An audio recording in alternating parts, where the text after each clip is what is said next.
Hello there, and welcome to this episode of the Movies in Focus podcast. I'm Niall Brown.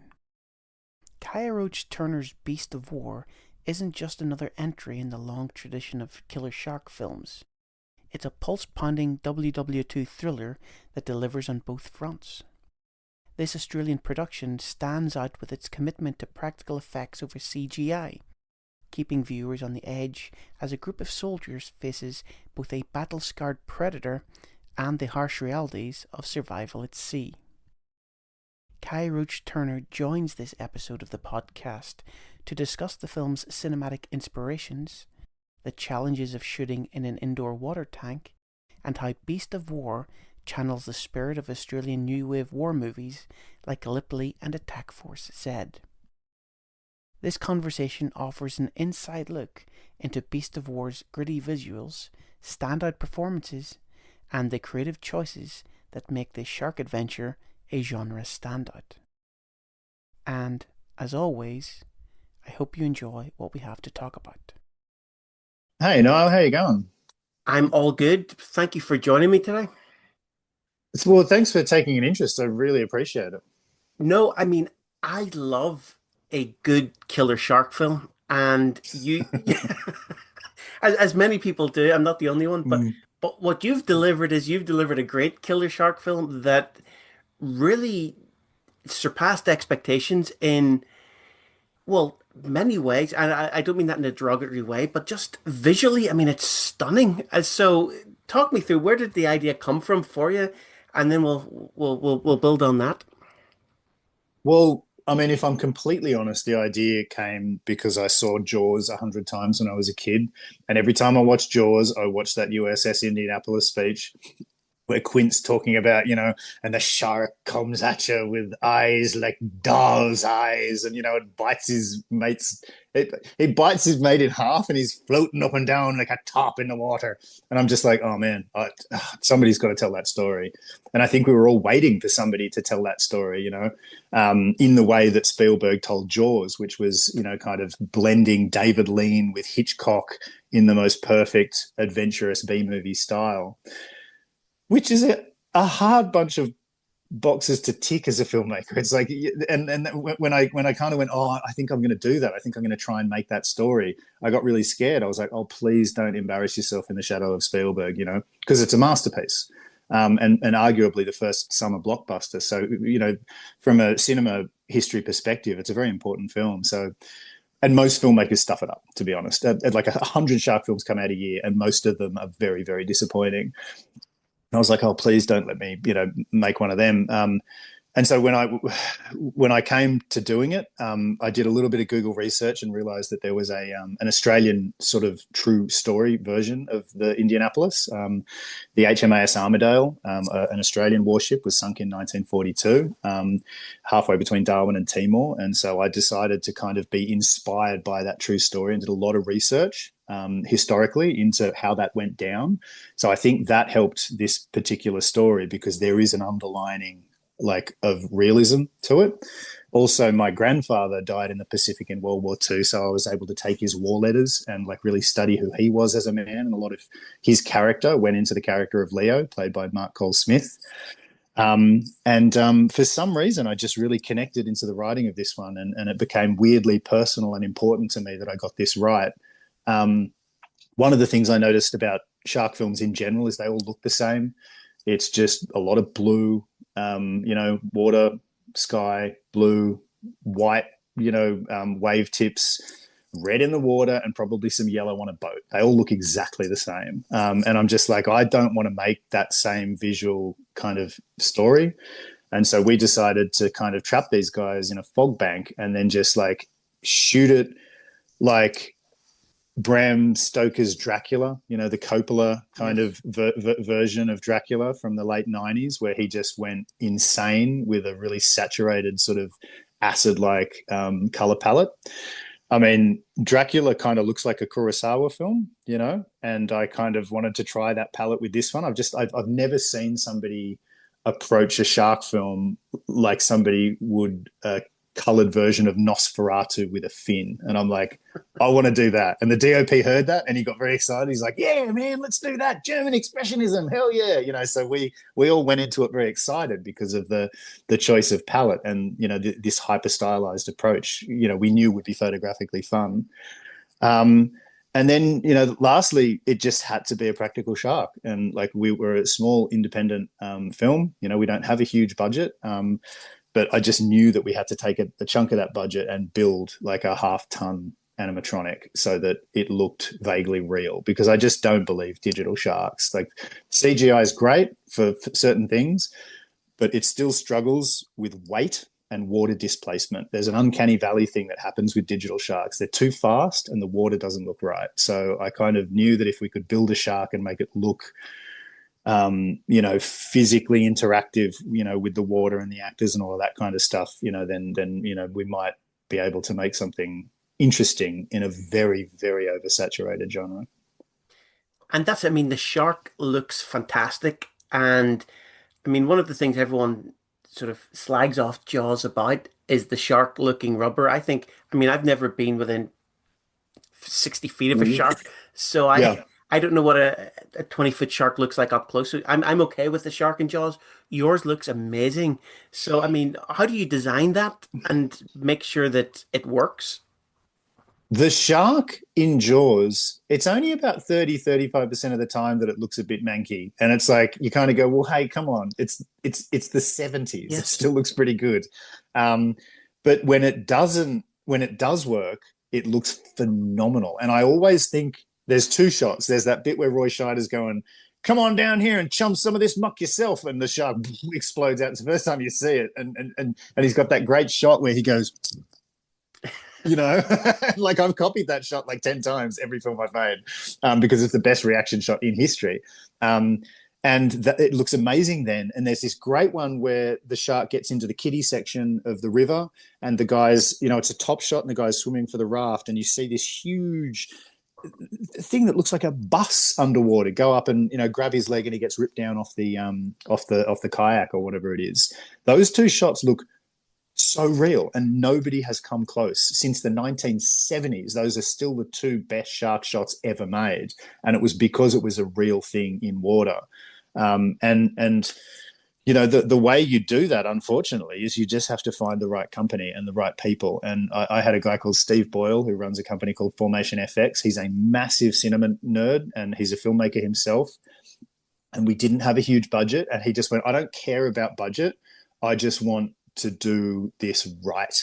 And he just pulled out all the stops, and he goes, this is what I'm going to do. I'm going to build you a puppet attack head. You can put like a stunt diver in there, and like it just works. He just works the jaws himself. And, you got to use very quick cuts on that one because it very quickly turns into a puppet, and you got to be very careful about how you frame it and shoot it. I'm gonna make you a fin that's attached to like a giant submersible submarine, basically, and that can go down or it can come up and breach the surface.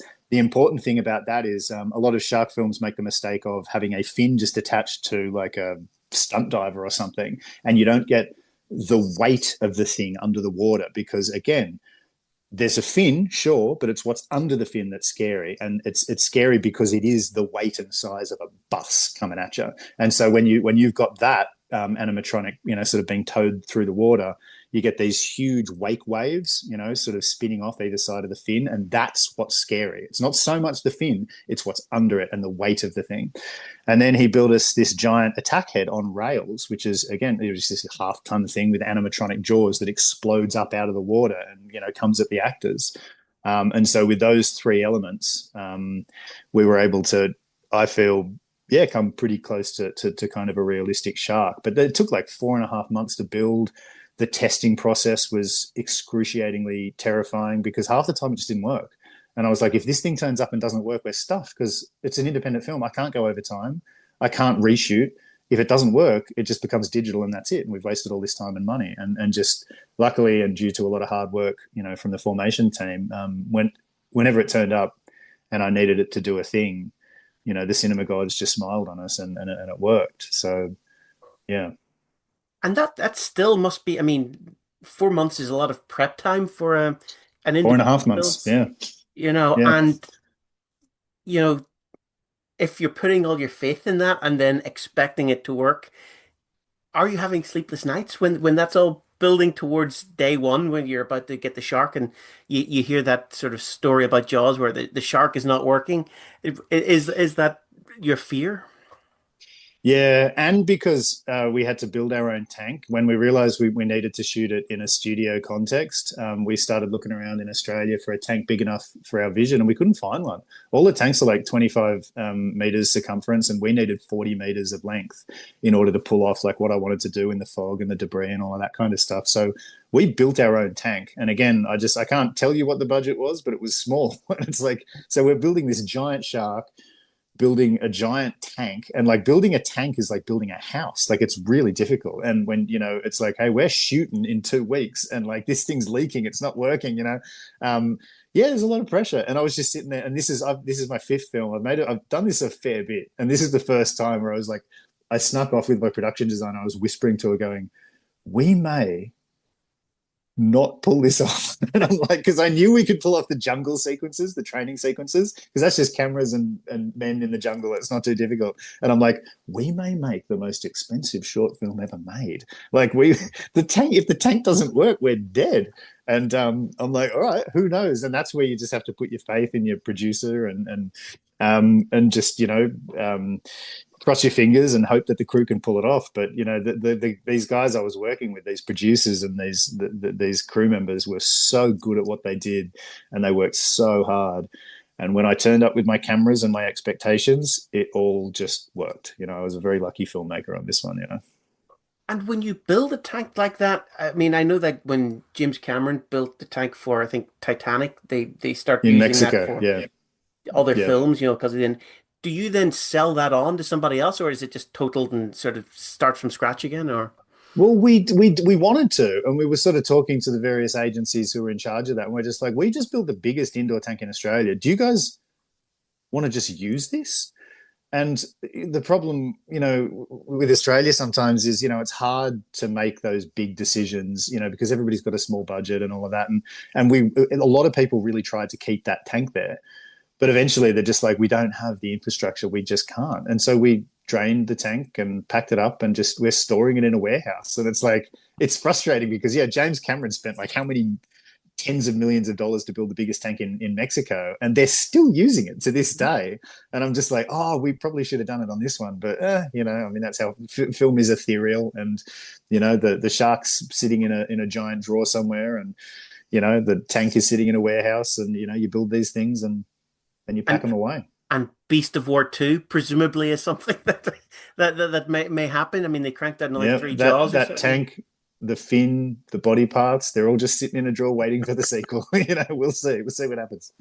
I mean, we've talked about sort of shark films there, but another thing, as you've mentioned, the opening of the film and the war aspect reminded me of kind of classic Australian war films like Gallipoli and Attack Force Z. Are those Mm. films that you had in mind when you were doing those early portions? Yeah, Gallipoli is one of my favorite films of all time. I put Gallipoli up there with with The Thin Red Line, with Saving Private Ryan, with Paths of Glory, like any war masterpiece. That film sits easily. It's a poetic work of genius. Peter Weir is one of my favorite directors of all time.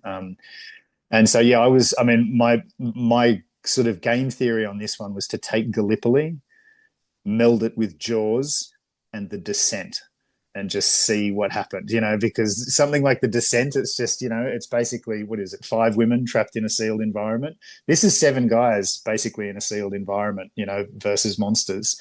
The Jaws influence is obvious, but yeah, the thing about Gallipoli is it's this tragic, poetic tale about like the death of youth.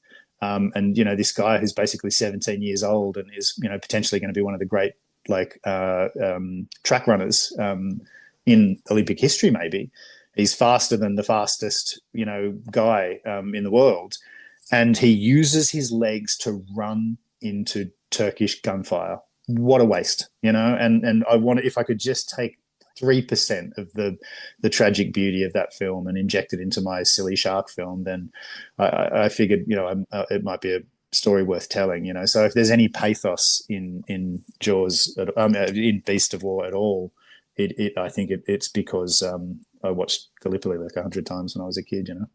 Well, I mean, I definitely saw it, so obviously you got that message across, so that worked for me. Thanks, Niall. I appreciate that. Yeah, and we worked hard, you know, like we really tried to make the characters and the arcs and, you know, the bonding of those men in that first 10, 15 minute training sequence, you know, really be narratively fertile so that, you know, once they're stuck out there on the raft and they start getting eaten, you care, you know, and that's one of the things I don't like about most shark films is, you know, it's a group of people I hate. I'm just like, these Instagram fricks, I can't wait for them to get eaten. I want all of them to be eaten. You know, I don't like the guy who drives the boat. I don't like, you know, the irritating douchebag. I don't like his Instagram girlfriend. I don't like, you know, the other characters who are probably nerds just thrown in to like pepper things out. Like it's all the same group of characters, and you can't wait for them to die. And I wanted to try and make something where you cared about the characters a little bit more, you know. And I mean, you've touched on it there because most of those films that you're talking about, it's people out on a rented boat, they go swimming and something happens to the boat or whatever, and they're then stuck in the water. And that is, but your characters aren't in the water, and that adds an extra dynamic to it that they've got to stay confined as opposed to being able to swim away as such. Yeah, but also we had that great premise of, you know, they're trapped in a circle of like really complicated dynamic debris. And so they need to jump from the raft to a bit of debris to debris to debris to get to the motorboat to bring that back to try and fix it and put the engine on their raft, you know. So it's like the scariest game of the floor is lava you've ever seen. So there was a real adventurous aspect, you know, sort of jerry rigged into the narrative to make sure that we didn't get too serious. You know, it's like it's still effectively a video game narrative. You know what I mean? And that's the thing. If you can take these serious themes and, you know, these, you know, semi important stories and then also put in a theme park ride aesthetic in terms of storytelling, that's what Spielberg does well. That's Jurassic Park. That's Jaws. You know, I mean, Jaws is this wonderful treatise on, you know, dark capitalism. But eventually it just turns into an adventure story with three guys on a boat. You know, it's Treasure of the Sierra Madre with a shark, you know. So this is a guy who really knows how to tell a story, you know, and you know, the adventure of a story is often the thing that makes it commercial, you know. And one of the things, I mean, when you're talking about a shark film and we talk about Jaws, the music of Jaws is Mm. so important.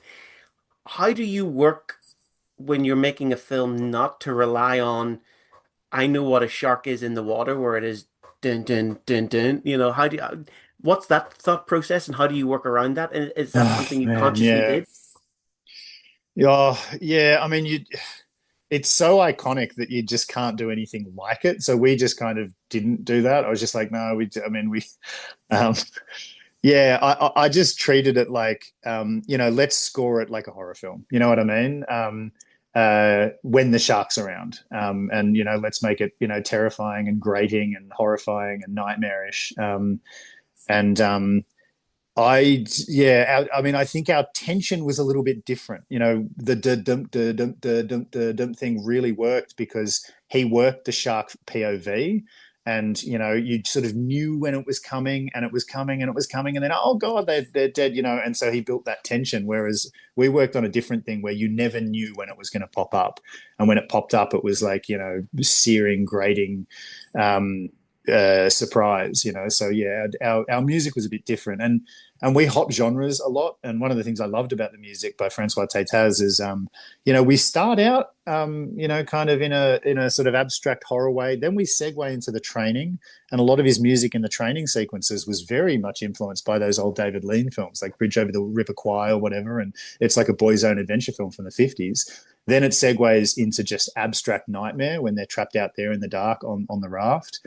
And then, you know, he does a little bit of Kurosawa when, you know, the Japanese, you know, planes come in and it turns into, you know, sort of this weird, sort of almost semi Kurosawa, Seven Samurai kind of deal. And then, you know, towards the end, he brings out a little bit of Saving Private Ryan with some military tattoos and real heartstring kind of stuff. And we really jumped all over the board in terms of genre and approach to the music. And I think what he did was incredibly successful. I was very happy with it. No, and it really holds together. And I know we're coming to the end of time, but I've got just a couple more questions. One, there's a fantastic aerial shot, sort of POV looking down on the raft where the men are sort of bedraggled. Was that inspired visually by the painting The Wreck of the Medusa by any chance, or did I just read too much into that? I would be lying if I said it was. I had another critic bring that up, and I looked at it and I went, "Oh man, yeah, that's so right." Like, if it was, it was not something that I thought of. But I mean, I'm a kid who went to art school, and my mum used to take me to every gallery, and that's it. I mean, I did a fine arts degree, so that image is in there somewhere. But like, I think that type of imagery and this type of storytelling has long been in the psyche of the world. I was very much weirdly inspired by the poem The Rime of the Ancient Mariner. Just those runs of words, like a ship upon a painted ocean. Was it, yeah, like no breath nor motion, like a ship upon a painted ocean, all that kind of stuff, and wording like black throat slaked, I just love the idea of trying to visualize some of that seafaring dark poetry, and that painting that you're talking about is just so good. And I looked at the painting and I was like, yeah, we kind of got a little bit of that, you know what I mean? And I was very happy, because we make this thing, and it's effectively just a B movie genre attempting to elevate, a little bit. It's a genre movie, but if you get it right, you get these little moments of pure art. And if you can inject a little bit of that art into your silly shark film, then I mean, that's all I ever wanted to do, yeah, there you go. And just finally, Beast of War, it's not necessarily the shark that's the beast. Mm. Is that right? It's the man, it's the battle, it's everything else. Yeah, and I was inspired by the Beast of War from, I think it's 1987, the beautiful Kevin Reynolds film, I think he might have taken that from a Kipling poem. I'm not sure, but the idea of the Beast of War is that man must make a beast of himself in order to survive the nightmare or the hellish landscape of war. And I liked the idea that the beast, the shark pops up and eats people every now and again, but really it is the beast inside the men that they are fighting. And, a lot of that was, sort of passed through the character of Des, who is a very, very tormented, troubled, traumatized racist. And, he starts out hating this guy, Leo, just because of the color of his skin. And throughout the film, Leo basically teaches him that, when you're in hell and you've only got your mates to help you survive imminent death, skin color doesn't matter. And, this, really messed up racist starts out hating Leo, and by the end, they're brothers in blood. And, that's kind of the story I wanted to tell, and then, yeah, there's some beastly stuff in the human heart, but, and a lot of that comes out in war, all the killing and the murder and the God knows what. But also the opposite occurs in war, where you've got these people sacrificing themselves for each other, and that's why it's such an interesting, dramatic landscape. Well, we'll leave it there. Can I just say it's been great talking with you. It was a great movie, and I've been just I could talk to you for another hour, but we don't have the time to. So I can just say thank you very much, and hopefully another time we'll talk about Jaws a bit more and whatever else. But thank you very much. Thanks so much for taking an interest, Niall. I really appreciate it. It's this little sort of indie Australian film, and the fact that you liked it and you're interested and you're sort of sharing it. It means a lot to us. So thank you very much. No, thank you, and good luck with it. Thanks, mate. I hope you've enjoyed this episode of the Movies in Focus podcast. You can download it wherever you get your podcasts, and I hope that you tell your friends about it. That's it for this time, and I'll see you at the movies.